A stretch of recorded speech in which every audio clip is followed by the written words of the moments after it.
Bueno, muy buenos días, buenas tardes, buenas madrugadas, cuando sea que vayan a ver este video. Mi nombre es Jermaine Ortiz, para los que no me conocen. Si eres nuevo en el canal, bienvenido. Am, Hoy vamos a estar hablando sobre dos mitos bien particulares que muestran paralelos entre sí. Eh, mm, Habría que explorar si, ¿verdad? La temática entre ambos se da, o la comparativa, por algo, ¿cómo es que le dicen? Una comparación genética, o sea, que literalmente se influenciaron lingüísticamente, o si realmente responde más a una influencia cultural. Sin más preámbulo, vamos a darle Share View. Por aquí, darle Share Sound. No les quiero dar el nombre todavía del título porque I'm gonna spoil it. Y- pero, disculpen si escuchan ruido innecesario, ¿verdad? Vamos a hacer un resumen rapidito de Eurípides, las vacantes, ¿verdad? Ifigenia ad Aulis, ¿verdad? Eh, la tragedia de Ifigenia in Aulis, atribuida a Eurípides y producida aproximadamente en el 405 antes de la era común, constituye una de las reflexiones más influyentes del teatro griego sobre la tensión entre deber colectivo, poder político y sacrificio humano. A diferencia de las representaciones heroicas propias de la tradición homérica, esta obra presenta a Agamenón no como líder firme, sino como una figura atrapada entre la presión militar y su responsabilidad paternal, relevando así fracturas internas del ideal heroico. En este contexto, la figura de Ifigenia emerge no meramente como víctima pasiva, sino como un personaje cuya transformación, desde el engaño inicial hasta la aceptación de su destino, encarna una compleja negociación entre coerción social y aparente voluntad. El drama se sitúa en la expedición hacia Troya, donde la exigencia del sacrificio de Ifigenia por parte de Artemisa pone en evidencia una lógica religiosa profundamente entrelazada con intereses políticos y militares. Lejos de ofrecer una resolución moral clara, la obra expone un mundo en el que la piedad, la ambición y la necesidad estratégica convergen de manera inquietante. Este aspecto se vuelve aún más significativo si se considera el debate textual en torno a su desenlace. La posible interpolación del episodio en el que la diosa sustituye a Ifigenia por un ciervo sugiere que la tradición posterior pudo haber intentado suavizar una conclusión originalmente más trágica. De ser así, la obra no culminaría en la salvación divina, sino en la consumación de un sacrificio humano legitimado por la colectividad. Uno de los elementos más fascinantes de la tragedia es la inconsistencia, o más bien la transformación de sus personajes. Ifigenia, en un momento, suplica por su vida con una humanidad desgarradora, afirmando que es preferiblemente vivir incluso en la miseria antes que morir gloriosamente. Sin embargo, poco después adopta el discurso del sacrificio heroico y declara su disposición a morir por Grecia. Este cambio, que ya fue señalado por Aristóteles, no necesariamente debe interpretarse como un defecto textual, sino como una reinterpretación o representación deliberada de la fragilidad humana ante la presión de las narrativas colectivas. En este sentido, Eurípides parece sugerir que la identidad no es fija, sino moldeable, susceptible a las exigencias del poder, la tradición y el discurso dominante. Agamenón, por su parte, encarna la tensión entre lo público y lo privado, no es simplemente un villano ni un héroe, sino un individuo atrapado entre su rol como padre y su obligación como líder político. Su decisión no es el resultado de una convicción clara, sino de una estructura que lo obliga a elegir entre dos formas de traición: traicionar a la familia o traicionar a su ejército. Eurípides no solo narra un sacrificio, lo desmantela con construcción ideológica. La idea de que Ifigenia debe morir por el bien de Grecia es aceptada por algunos personajes como verdad incuestionable, pero otros, especialmente Clitemnestra, I'm sorry, Clitemnestra, ahí, la perciben como una racionalización de intereses personales. La guerra misma puede interpretarse como un conflicto banal, desencadenado por el deseo de Menelaos de recuperar a Helena, más que una cruzada legítima, o ¿verdad? O más que una cruzada legítima. Así, el sacrificio de Ifigenia deja de ser un acto sagrado y se convierte en un síntoma de un sistema que legitima la violencia mediante el lenguaje del honor y la necesidad. Este marco se vuelve aún más sugestivo cuando se contrasta con el relato bíblico del sacrificio de Isaac por parte de Abraham en Génesis 22. Ambas narrativas comparten una estructura sorprendentemente similar: un padre dispuesto a sacrificar a su hijo por un mandato divino y una sustitución final por un animal, un carnero en el caso bíblico y un ciervo en ciertas versiones del mito griego. Sin embargo, las diferencias revelan horizontes teológicos y culturales distintos. En el relato bíblico, el sacrificio funciona como una prueba de fe que culmina en la reafirmación del pacto entre Dios y Abraham. La intervención divina detiene el acto y legitima la obediencia. En cambio, Eurípides, la intervención cuando ocurre no resuelve la tensión moral, sino que la intensifica. No hay una validación clara del sacrificio, sino una ambigüedad persistente que invita a cuestionar las motivaciones detrás del acto. Además, mientras Isaac permanece a gran medida pasivo, Ifigenia internaliza el discurso del sacrificio, en lo que puede interpretarse no como una exaltación de su virtud, sino como evidencia del poder de la ideología sobre el individuo. Entonces, obviamente, un resumen de Génesis 22 para, obviamente, estoy casi seguro que todo el mundo sabe el relato de Abraham y Isaac. ¿Verdad? So, eh, durante el trayecto, ¿verdad? Que Isaac percibe que falta un animal y lo van a sacrificar, él le responde o cuestiona a su padre, ¿verdad? Y Abraham le responde de forma ambigua que Dios proveerá. Y al llegar, construye un altar, dispone la leña y ata a Isaac, colocándolo sobre el altar, lo que representa el punto culminante de la tensión narrativa. Sin embargo, en el momento en que Abraham está por ejecutar el sacrificio, un ángel interviene y detiene el acto, declarando que la prueba ha demostrado su temor y su fidelidad a Dios. ¿Ok? Entonces, a lo largo del relato de Isaac, ¿verdad? Permanece mayormente pasivo, mientras que el enfoque principal recae en la fe y en la sumisión de Abraham, presentando el episodio como una prueba paradigmática de obediencia absoluta. Eh,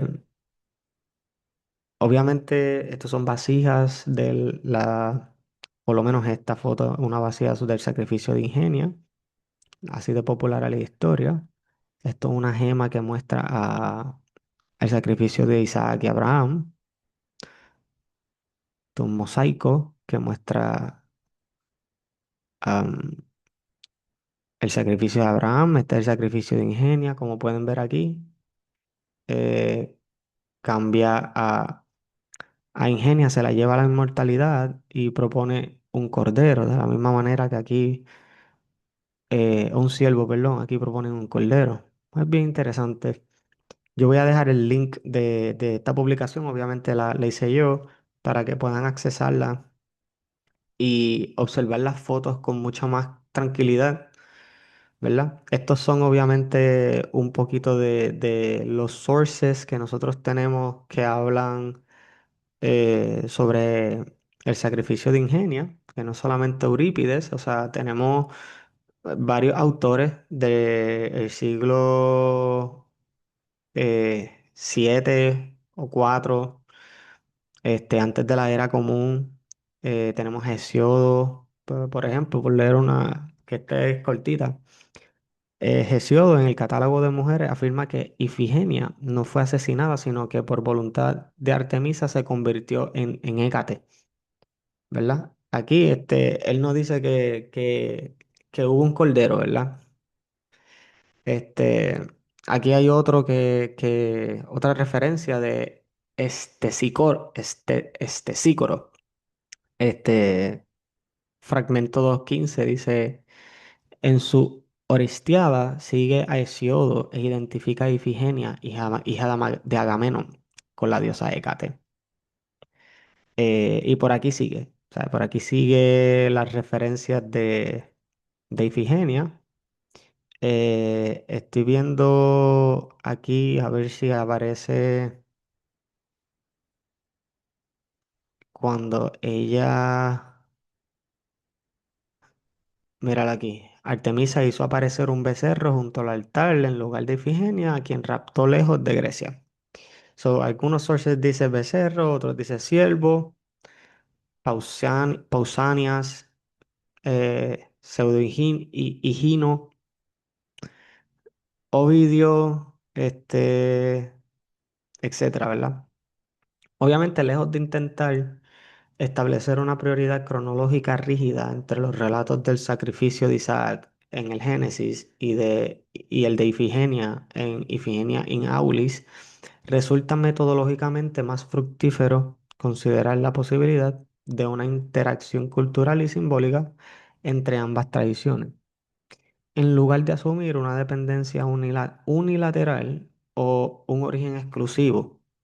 Estos relatos pueden entenderse como manifestaciones paralelas de un imaginario antiguo compartido en el cual el sacrificio de un hijo o hija funciona como eje narrativo para explorar tensiones fundamentales entre la autoridad divina, deber colectivo y afecto familiar.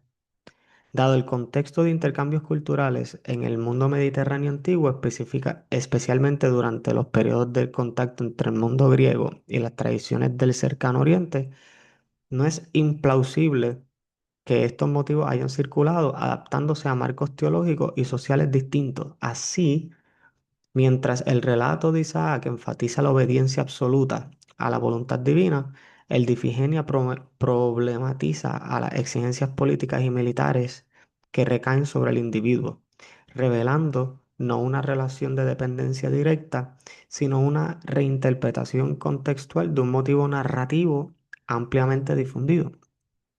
Algunos estudios recientes, como el de Jan M. Kowalski, creo que se pronuncia así, han propuesto que incluso hay una posible dependencia literaria entre ambos relatos.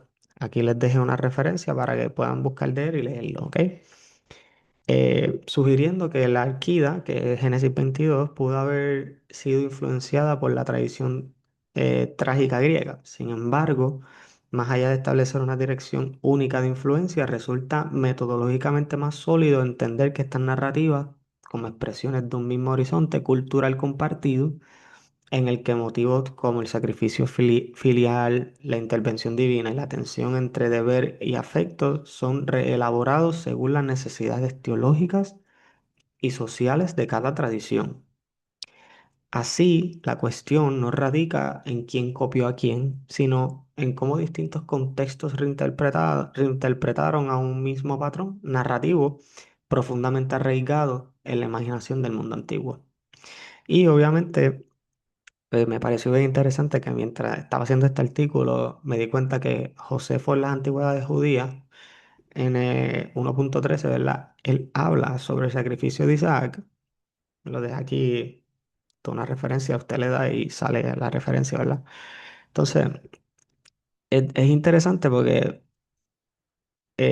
Flavio Josefo reinterpreta el relato bíblico del sacrificio de Isaac de una manera que refleja una clara conciencia de la tradición griega, especialmente la figura de Ifigenia en Aulis.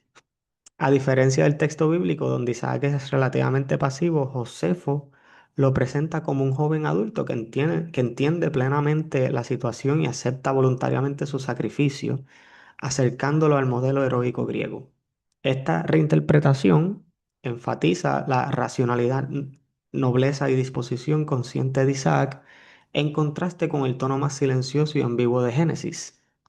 Josefo no solo amplía el relato de Génesis, sino que transforma a Isaac en una figura activa y voluntaria similar a Ifigenia en la tragedia griega, sugiriendo una reinterpretación del sacrificio bajo categorías heroicas propias del mundo helenístico.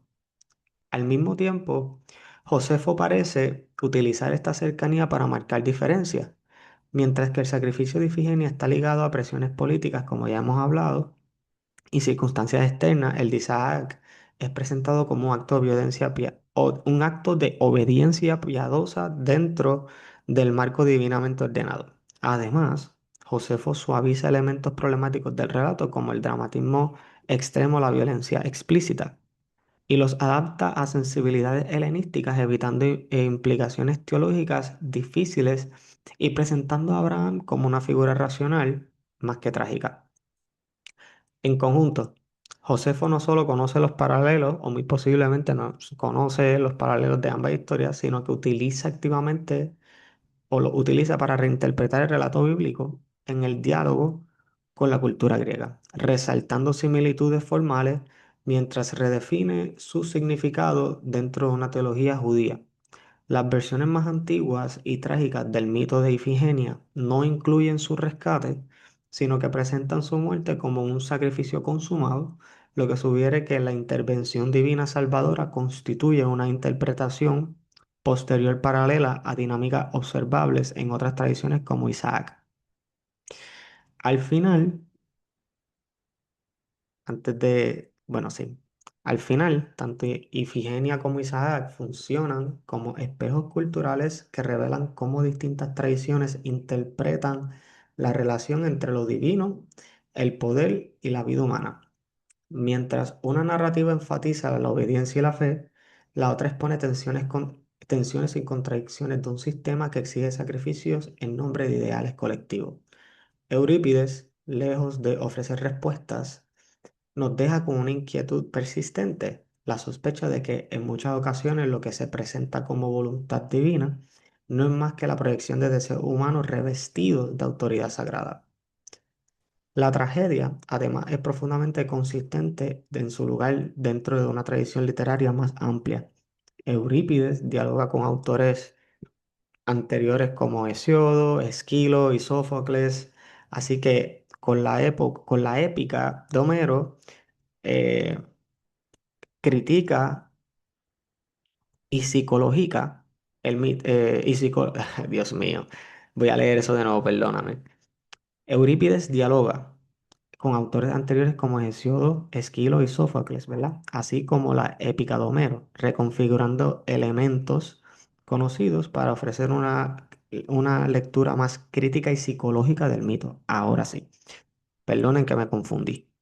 Este carácter metaliterario convierte a Ifigenia en Áulide, en una obra que no solo cuenta con una historia, sino que reflexiona sobre cómo y por qué contamos ciertas historias. ¿Ok? Vamos a darle stop share por aquí. Chum. So there you have it. Eh, Obviamente voy a dejar el link del el trabajo para que lo puedan accesar. Eh, Bien directo al grano, no creo que haya que explicar mucho. Obviamente, si quieren buscar más información en el blog o en el artículo están las referencias y bibliografía. Es interesante, obviamente, ver estas conexiones culturales Yo no sabía de esta conexión hasta los otros días, me puse un poquito a investigar y quedé en shock. So, decidí hacer el artículo y hacer un resumen, ¿verdad? Eh, de Eurípides, pues entonces después hacer un resumen del Génesis, ofrecer información externa de quienes escribieron sobre el sacrificio de Igenia y eventualmente caí con Josefo y pues lo añadí también al trabajo porque me pareció bastante útil. Así que todo esto muestra, again, lo que siempre he hablado, el sincretismo, el difusionismo cultural, literario, no se da copy-paste ni así porque sí, ¿ok? Responde a narrativas o concepciones culturales que muy posiblemente ni entendemos, pero están ahí. Eh, yo no diría, ¿verdad?, que uno copia al otro, aunque suena bien interesante y suena bastante provocador. Am, Simplemente debemos analizar estas historias y los elementos comparativos como lo que son y ya. Este, am, hasta que no exista quizás un poquito más de evidencia concreta lingüística de que eh, posiblemente esta historia vino primero, esta después, pues. Pero no lo sabemos. No sabemos qué historia realmente vino. Podemos deducir, pero no podemos a ciencia cierta decir la historia de Grecia vino primero, ¿verdad? Pudieron haber sido contemporáneas. Incluso sabemos que, esto lo sé por Francesca Starvakapoulou, creo que se llama ella, que la historia de Abraham y Isaac eventualmente lo pusieron a él sacrificándolo. O sea, que la historia supuestamente original era que él moría. Y eventualmente en el mundo judío, pues eso se vio como una aberración y lo quitaron. Y pusieron la narrativa como que pues esa intervención. Lo mismo en Grecia. Eh, la narrativa inicial era que ella murió y eventualmente esta historia se fue cambiando y la pusieron pues, ¿verdad? Que la salvaban y eso. So, eso ha sido todo el video. Espero que les haya gustado. Sabes que se pueden suscribir si tienen alguna idea de algún eh, tema que quisiera que yo tocara en el blog o aquí en el canal, por favor me lo pueden comentar. Así que alguna corrección, lo que sea, la caja de comentarios para ustedes. Así que muchas gracias por sintonizar y espero que pasen excelente día. Chao.